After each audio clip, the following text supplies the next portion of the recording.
पाकिस्तान में वेपिंग का रुझान तेज़ी से बढ़ रहा है, तो दूसरी जानिब वालिदैन के लिए वेपिंग के पीछे छुपे ख़तरात को समझना एक चैलेंज बन चुका है। जबकि एक तहकीक के मुताबिक 15 से 25 साल के दरमियान के जो नौजवान हैं वो वेपिंग को एक फ़ैशन और सोशल स्टेटस समझ बैठे हैं। वेपिंग में शामिल केमिकल्स फेफड़ों और दिल के लिए इतने ही नुकसानदेह हो सकते हैं जितनी सिगरेट। नौजवान समझते हैं कि वेपिंग महफूज है, लेकिन तहकीक इसके बरक्स है। देखिए, वेप सेम एज सिगरेट ही है। ये है कि थोड़ा सा फिल्टर्ड है, इसमें कोई ख़ास फ़र्क नहीं है।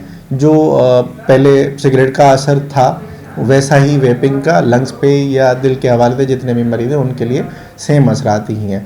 जैसे अभी देखें तो इसके साथ भी सांस की दायमी बीमारी जो होती है, COPD हम कहते हैं, वो भी हो जाती है।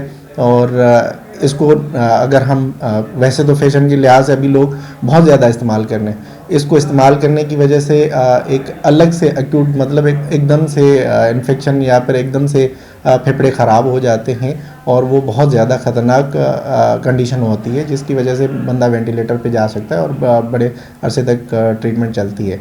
जैसे ही वेपिंग का रुझान बढ़ना शुरू हुआ है तो उसी की वजह से हमारे पास क्लिनिक्स में नौजवान पेशेंट्स का रुझान भी बढ़ना शुरू हो गया है।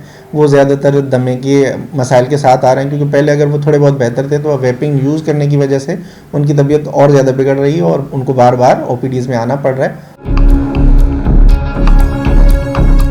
माजी में बच्चे वालिदैन के सामने सिगरेट पीने से गुरेज करते थे, लेकिन वेपिंग ने ये शर्म भी ख़त्म कर दी। अब नौजवान नस्ल बिला झिझक अपने वालिदैन और बड़ों के सामने वेपिंग का इस्तेमाल कर रहे हैं। वेपिंग सिर्फ जिस्मानी सेहत नहीं बल्कि नौजवानों की ज़हनी सेहत और रवैये पर भी असर डालती है। ये इन्हें बगावत या माशरती हुदूद को तोड़ने की तरफ माइल कर सकती है। वेपिंग की वजह से क्या है कि लोगों के अंदर बहुत सारे मूड डिस्टर्बेंसेस आ जाते हैं। अचानक से बहुत ज़्यादा गुस्सा हो जाना, अचानक से बहुत ज़्यादा इलेशन आ जाना, बहुत ज़्यादा खुश हो जाना, बहुत ज़्यादा एनर्जी आ जाना, तो मूड फ्लक्चुएशंस बहुत ज़्यादा हो जाती हैं।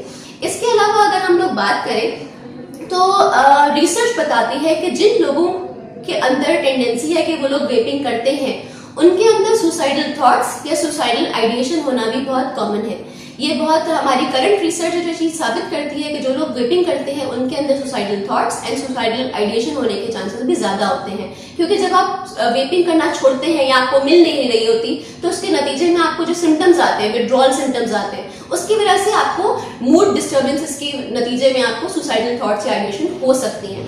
अब यहाँ पे मैं एक बहुत अहम चीज है जिसके बारे में बात करूं कि ज्यादातर जो वेपिंग की हमारी पॉपुलेशन है जो वेपिंग कर रही होती है वो हमारे स्टूडेंट्स या यूनिवर्सिटी स्टूडेंट, कॉलेज स्टूडेंट्स या आपके वर्क प्लेस पे लोग होते हैं।